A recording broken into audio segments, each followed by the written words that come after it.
Hello everybody, we're going to do a roundabout today, approaching the roundabout, medium-sized roundabout, turning first exit, and then I'll go around and come and do the second and third exit. Main thing approaching the roundabout, first of all, your speed. You should be approaching as you see the car in front, slowing down about 5 meters to 10 meters before it, reducing your speed for every meter away a mile, meaning that when you come to the roundabout, if you're 5 miles an hour, you should be 5 meters away at 5 miles an hour.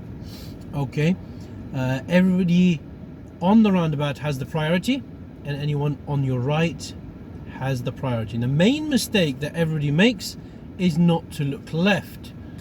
So I'm going to move off now. You can see how I'm approaching the roundabout. My speed is around 10 miles an hour. This is appropriate.